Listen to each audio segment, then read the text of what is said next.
E se 300 anos da nossa história nunca tivessem acontecido? E se civilizações antigas tivessem sido apagadas por armas nucleares muito antes do que os livros admitem? E se o Vaticano guardasse, em cofres secretos, as provas de um passado proibido?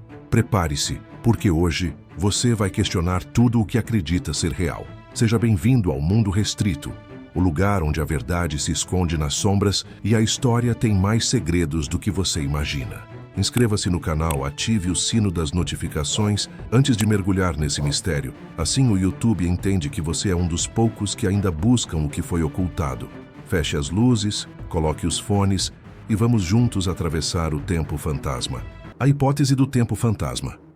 Imagine acordar amanhã e ser informado de que o ano não é 2025, mas na verdade 1725, que tudo o que sabemos entre 614 e 911 d.C. nunca aconteceu. Sem reis, sem guerras, sem castelos surgindo em toda a Europa, apenas 300 anos fantasmas entraram em nosso calendário como uma falha na realidade. Parece impossível, como uma teoria da internet tarde da noite, mas isso é exatamente o que o historiador alemão Heribert Illig propôs no início dos anos 90. Sua ideia ficou conhecida como a hipótese do tempo fantasma e é um dos desafios mais estranhos e ousados já feitos à nossa compreensão da história. De acordo com Illig, esses 3 séculos perdidos não foram um acidente. Eles foram inseridos, intencionalmente, em nossa linha do tempo por alguns dos homens mais poderosos da Europa medieval. O Sacro Imperador Romano Otão III, o Papa Silvestre II e o Imperador Bizantino Constantino VII. Seu suposto motivo? Reescrever o ano para corresponder a uma meta simbólica, torná-lo o ano 1000 d.C., o número perfeito e divino para um novo milênio cristão. Ao fazer isso, afirmou Illig, eles não apenas mentiram sobre datas, eles remodelaram a própria realidade. Se for verdade, o início da Idade Média, aquele período sombrio após o colapso de Roma, nada mais seria do que um capítulo longo e fabricado na história humana. Para Illig, a evidência estava escondida à vista de todos. Ele começou com a arquitetura. Ao longo dos chamados séculos sombrios, muito pouco parecia evoluir. Catedrais, fortalezas e layouts de cidades pareciam quase congelados em estilo e método. Por um tempo supostamente cheio de invenção e reconstrução, o silêncio arqueológico foi ensurdecedor. Havia menos ruínas, menos inscrições e estranhamente pouca documentação escrita que pudesse ser identificada com absoluta certeza. Então veio o problema do calendário. O calendário gregoriano moderno substituiu o mais antigo juliano em 1582, mas a correção que o Papa Gregório fez não correspondeu exatamente à mudança esperada nas estrelas. Houve uma discrepância de 11 dias, pequena, mas o suficiente para Illig levantar uma sobrancelha. Se nossa datação de eventos antigos e medievais fosse precisa, ele argumentou, esse desalinhamento não deveria existir. Para ele, era a prova de que, em algum lugar,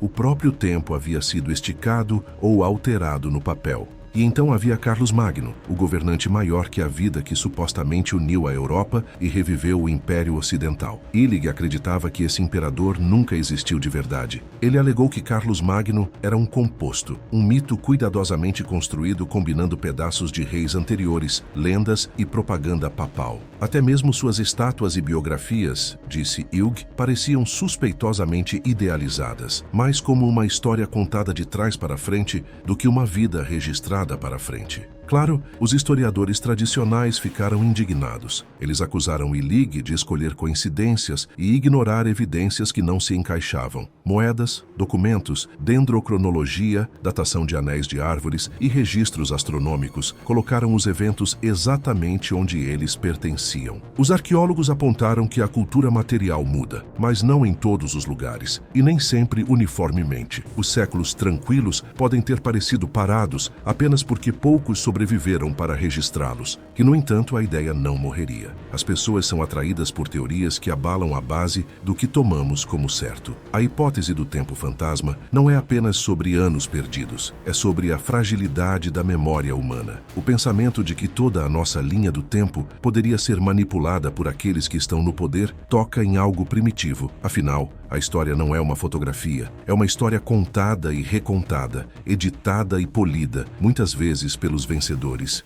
E daí se alguns homens, armados com fé e ambição, decidissem ajustar essa história, declarar-se governantes da era milenar, alinhar seus reinados com a profecia, transformar o próprio tempo em um símbolo da ordem divina? Essa é a beleza assustadora da teoria de Illig. Não apenas acusa os impérios de mentir, sugere que a própria realidade pode ser reescrita se um número suficiente de pessoas concordar com a mentira. Imagine o mundo antes dos relógios, antes dos calendários impressos, antes das datas padronizadas. O tempo era fluido, medido por colheitas, ciclos lunares e reinados de reis. Se um governante declarasse, agora é o ano 1000, quem poderia provar o contrário? Não havia livro-razão universal, nem internet para verificação de fatos, nem arquivos públicos acessíveis a todos. Os guardiões do tempo eram as mesmas instituições que guardavam as chaves do céu, a igreja e o império. E é aqui que a teoria de Illig desliza do absurdo para a possibilidade. Porque a questão mais profunda não é se ele está certo, é se tal coisa poderia ter acontecido. 3 séculos de história poderiam ser falsificados, ajustados ou perdidos sem que soubéssemos. Gerações inteiras poderiam ser engolidas por uma reescrita burocrática ou religiosa. A resposta desconfortável é talvez. Nosso passado é tão real quanto os registros que sobrevivem e quem os guarda. Fogo, guerra, praga, censura ou mesmo simples decadência podem apagar vidas. Os impérios reescreveram datas antes, os monarcas renomearam os anos, os imperadores alteraram os calendários para marcar eventos divinos e as religiões revisaram suas próprias histórias por séculos. Quando Illig perguntou, e se o próprio tempo for a maior falsificação de todas? Isso atingiu um nervo. A maioria dos historiadores ainda o considera excêntrico, mas sua pergunta permanece nos cantos escuros do pensamento histórico. Porque se o tempo pode ser forjado, se o mundo que conhecemos repousa sobre séculos fabricados, então cada pedaço da história, de nossos heróis à nossa fé, pode ser construído sobre uma mentira que era simplesmente elegante demais para ser questionada. Se os séculos perdidos sugerem que a história pode ser reescrita, Fomenko leva essa ideia adiante, questionando quase todas as linhas do tempo que pensávamos conhecer. A reescrita da civilização. Se Heribert Illig questionou 3 séculos perdidos, o matemático russo Anatoly Fomenko foi mais longe, ele questionou quase tudo. Para ele, não era apenas que parte da história era falsa, era que a maior parte era uma cópia, reorganizada e recontada como um roteiro reutilizado por diferentes impérios. Fomenko não era historiador, ele era um matemático com um dom para padrões. Nos anos 70, enquanto estudava registros astronômicos antigos, ele notou algo estranho. As posições das estrelas descritas em crônicas antigas não correspondiam às supostas datas. Eclipses lunares e alinhamentos planetários que se dizia terem acontecido no primeiro século se alinharam com eventos 1000 anos depois. Para Fomenko, isso não foi coincidência. Foi a prova de que toda a linha do tempo histórica estava atrasada em séculos. Ele começou a suspeitar que a história antiga e medieval se sobrepunham, que eram as mesmas histórias contadas 2 vezes com nomes diferentes. Roma, Bizâncio, o Sacro Império Romano. Ele acreditava que não eram civilizações separadas, mas imagens espelhadas umas das outras. Os mesmos reis, as mesmas guerras, as mesmas lendas, copiadas e renomeadas ao longo do tempo por cronistas que não perceberam que estavam duplicando o passado. Era uma ideia tão radical que fazia os séculos perdidos de Illig parecerem modestos. Fomenko e sua equipe usaram estatística, astronomia e análise textual para mapear ecos históricos recorrentes. Eles notaram que dinastias em diferentes épocas seguiram cronogramas suspeitosamente semelhantes. A ascensão de um conquistador, a fragmentação de impérios, a queda no caos. Para ele, isso não era aleatório. Era um padrão de repetição criado quando escribas posteriores tentaram reconstruir séculos anteriores a partir de fontes corrompidas. O resultado de sua pesquisa foi a nova cronologia, uma reescrita abrangente da história mundial. Na versão de Fomenko, a maior parte do mundo antigo, Egito, Grécia, Roma e até mesmo a era bíblica, nunca existiu no passado distante. Em vez disso, tudo se desenrolou entre os séculos 11 e 16. Ele argumentou que Jesus viveu no século XII, que a Roma antiga era, na verdade, a Roma medieval com um nome diferente e que o Antigo Testamento descrevia os mesmos eventos que o Novo, apenas vistos por outra lente. Para Fomenko, a história mundial não era uma marcha longa e constante da antiguidade para a modernidade. Era um loop condensado, um punhado de séculos estendidos em milhares por cronistas que copiaram os erros uns dos outros. É difícil não ficar fascinado,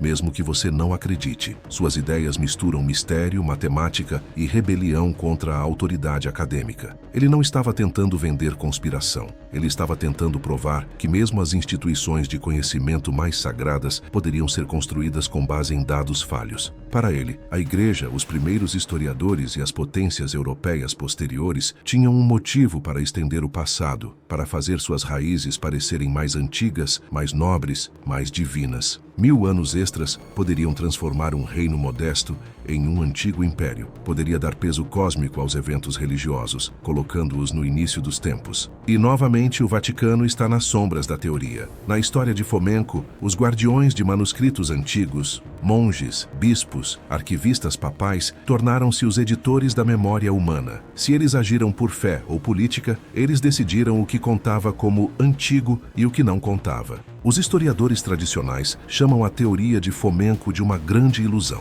Eles dizem que suas correlações de dados são forçadas, sua astronomia mal interpretada, suas conclusões impossíveis. Mas seus seguidores, que chegam aos milhares online, o veem como um Galileu moderno, punido por desafiar uma igreja de historiadores em vez de teólogos. Porque no cerne de seu trabalho está uma questão poderosa demais para ser ignorada. E se a história não for um registro, mas uma construção? Pense nisso. Confiamos em nossa história da mesma forma que confiamos em nossos mapas. Mas os mapas podem mentir. Eles podem esticar distâncias, esconder fronteiras e fazer o centro do mundo onde quer que o cartógrafo decida. A história funciona da mesma maneira. É desenhado por pessoas, para pessoas, com motivos, medos e agendas. Se você descascar camadas suficientes, cada civilização começa a se parecer com outra. Grandes cidades surgem, queimam, reconstroem. As religiões prometem salvação, os impérios prometem paz e ambos deixam ruínas para trás.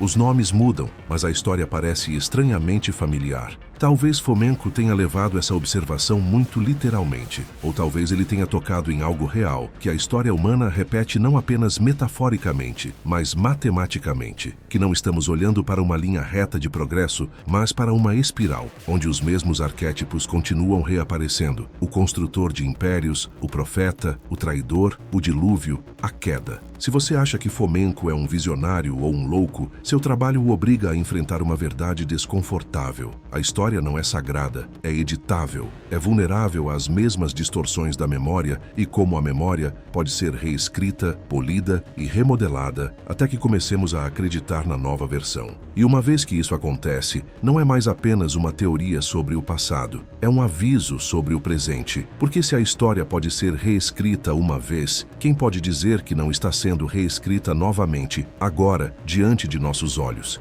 Eco nuclear de civilizações antigas.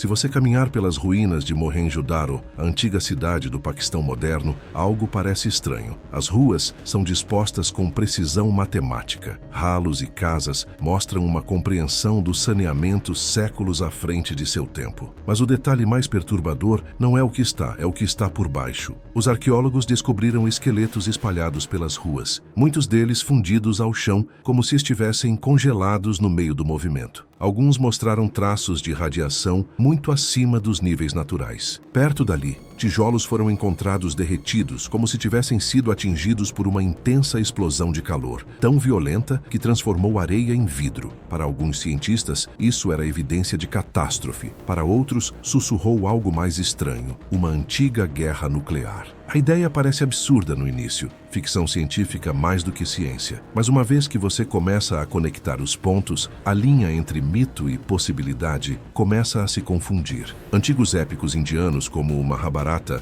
e o Ramayana descrevem armas tão aterrorizantes que poderiam vaporizar exércitos e escurecer os céus. Uma passagem fala de um projétil mais brilhante que 1000 sóis, liberando vento e fogo que reduziram as cidades a cinzas. O solo, diz, ficou envenenado e os sobreviventes tiveram que lavar a si mesmos e seus pertences para escapar da doença de cabelos e unhas caindo. Para um leitor moderno, é difícil não ouvir os ecos do envenenamento por radiação. Mas a Índia não é o único lugar onde a história parece zumbir com memória radioativa. Na Escócia, os arqueólogos encontraram o que chamam de fortes vitrificados, paredes de pedra derretidas em vidro, como se incendiadas por um calor inimaginável. Em partes da Sibéria e do norte da África, existem crateras antigas com vestígios de areia fundida semelhantes a locais de testes nucleares. Mesmo no deserto da Líbia, o vidro verde se estende por quilômetros, conhecido hoje como vidro do deserto da Líbia. Os cientistas dizem que foi formado pelo impacto de um meteoro. Outros não têm tanta certeza.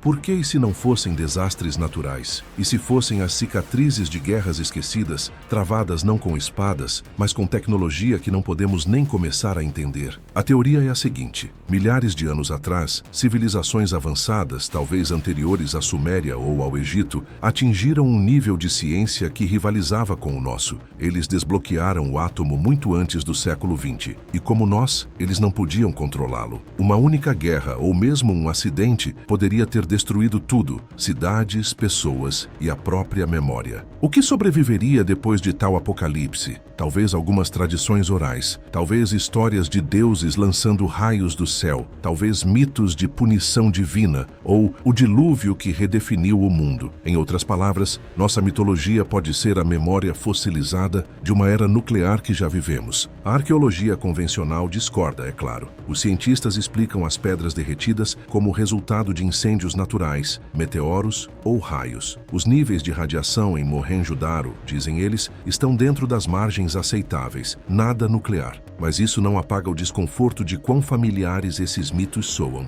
Porque tantas culturas espalhadas pelo mundo descrevem deuses do fogo, armas de luz e céus que se transformaram em trevas. Talvez eles não estivessem descrevendo deuses, apenas pessoas como nós, armadas com algo que não podiam controlar. Sob essa luz, as ruínas de Mohenjo-Daro tornam-se menos como um sítio arqueológico e mais como um aviso, um sussurro de um mundo que se destruiu e nos deixou apenas histórias. E isso se conecta estranhamente com as visões de história de Illig e Fomenko. Se séculos inteiros podem desaparecer ou ser reescritos, então por que não civilizações inteiras? E se nossa própria pré-história, os chamados espaços em branco, antes da ascensão da Suméria e do Egito, não estivesse vazia, mas simplesmente apagada? É possível que estejamos vivendo no rescaldo não do primeiro, mas do segundo ou terceiro ciclo da civilização. As ruínas nucleares são as pegadas dos erros de nossos ancestrais, enterradas profundamente o suficiente para que, quando a humanidade ressurgiu, confundimos seu mundo com um mito.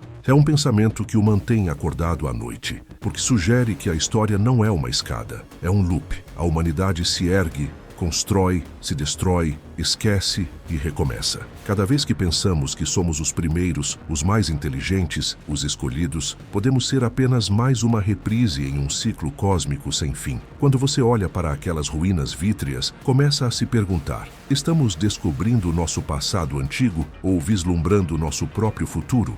Continentes perdidos e memória afogada.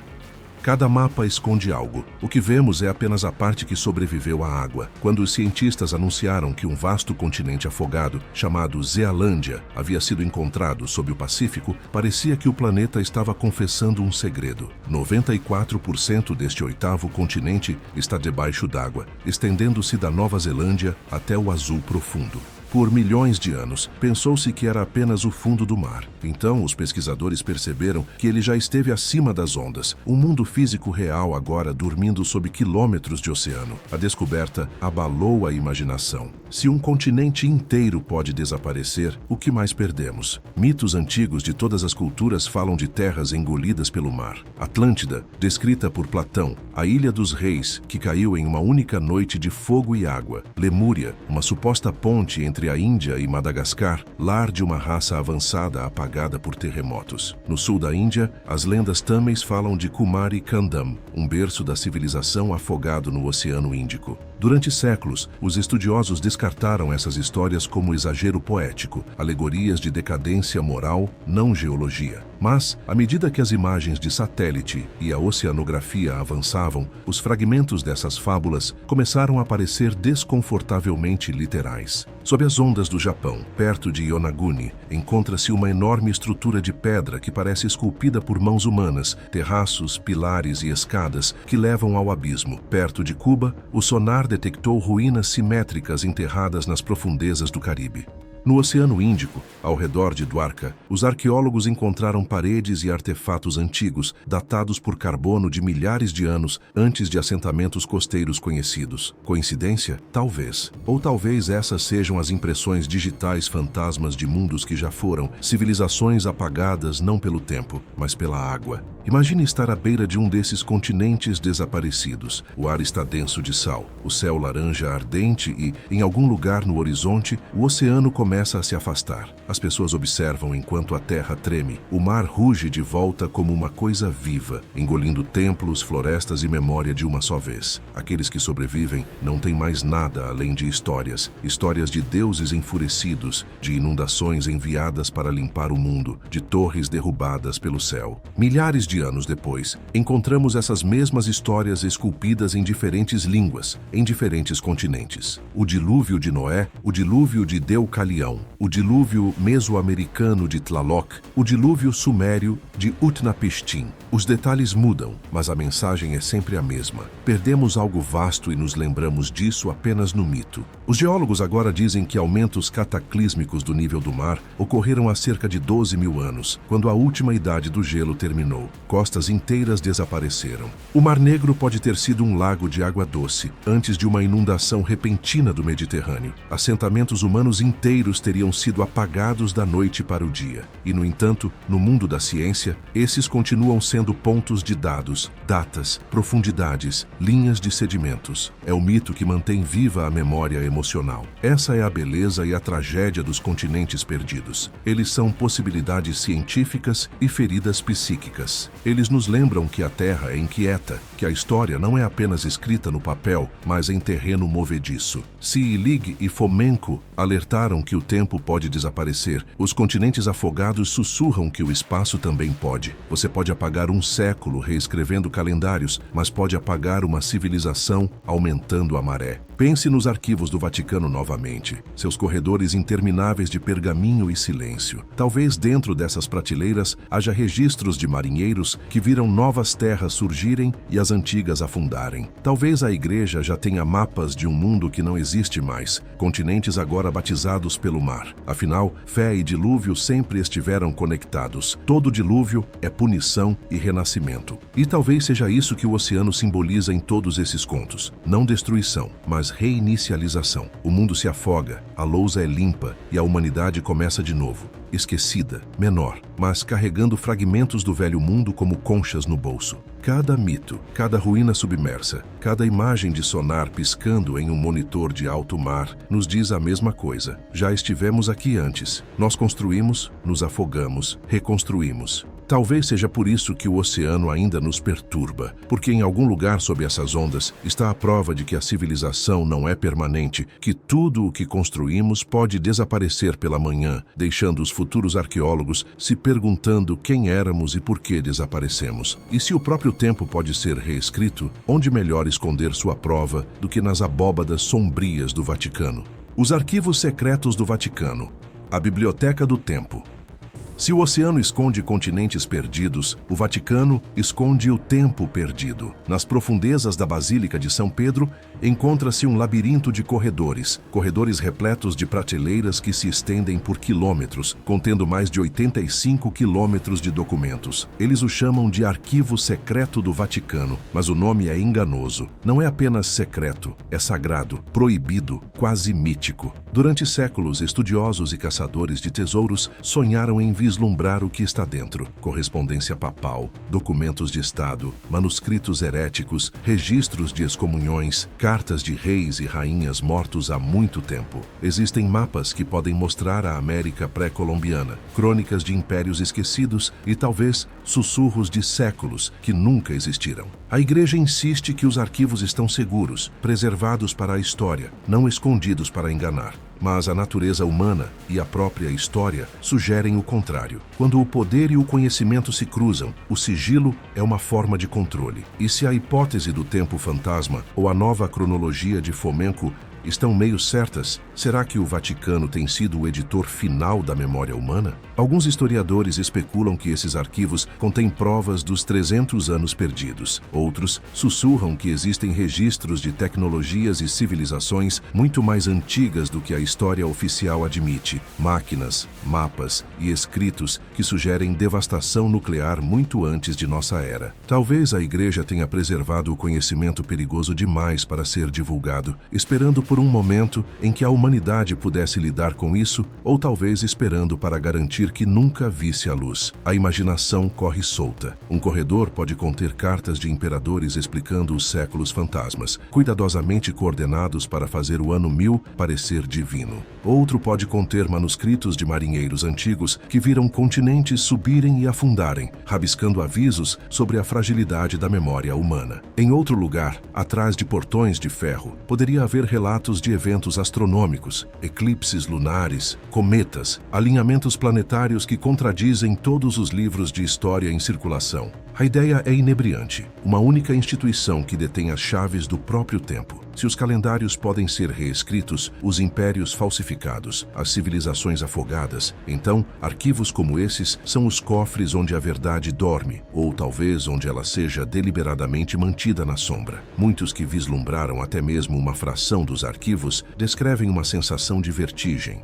Não é apenas a idade dos documentos, é o peso da possibilidade. Cada pergaminho, cada página meticulosamente pintada poderia reescrever o que achamos que sabemos sobre o passado. Você poderia passar a vida inteira traçando a história de uma única cidade e perceber que tudo o que aprendeu na escola foi um eco, uma história filtrada por séculos de memória seletiva. E, no entanto, até mesmo o sigilo do Vaticano é um paradoxo. O conhecimento tão cuidadosamente protegido pode inspirar a imaginação, alimentando conspirações, especulações e teorias. A matemática de Fomenko, os séculos fantasmas de Illig, os mitos da Atlântida e Kumarikandam, todos ganham uma sombra de plausibilidade quando você imagina uma abóbada sob o Vaticano, onde as histórias apagadas e proibidas esperam silenciosamente. Não se trata apenas de curiosidade, trata-se de poder. Quem controla o passado controla o presente. Se séculos inteiros podem ser falsificados, se civilizações podem ser apagadas ou lembradas seletivamente, então a história se torna uma ferramenta. E o Vaticano, com seus arquivos incomparáveis, pode ser o maior contador de histórias de todos. Saia dos arquivos, entre na Praça de São Pedro. Os turistas sorriem, as câmeras clicam. O mundo se move como sempre, mas sob seus pés, no silêncio e na escuridão, está a prova de que o tempo não é uma linha reta. É frágil, dobrável e talvez deliberadamente editado. A Igreja não é a única instituição que molda a história, mas é uma das mais antigas, mais pacientes e mais misteriosas. E assim, os arquivos permanecem, fechados para a maioria, sussurrados por alguns e imaginados por todos os outros. Eles são um lembrete de que a história não é absoluta, que nosso passado pode ser menos nosso do que pensamos e que a linha entre a verdade e a fabricação é mais tênue do que um rolo de papiro. Cada documento secreto, cada manuscrito proibido, cada mapa escondido em um canto escondido, conta a mesma história. Conhecimento é poder, memória é maleável. E o mundo que conhecemos é apenas uma versão de uma história que poderia ter sido contada de forma diferente. E se a história que conhecemos for apenas um roteiro cuidadosamente escrito? Talvez o tempo seja uma ilusão, e o passado apenas uma edição bem feita de algo que nunca existiu. Se você chegou até aqui, é porque algo dentro de você também duvida da versão oficial. Deixe seu like e comente o que você acredita que o Vaticano realmente esconde e compartilhe este vídeo, porque a verdade não pode continuar enterrada. E este foi mais um mergulho nas sombras do mundo restrito. Até o próximo mistério. Nada é o que parece, nem mesmo o tempo.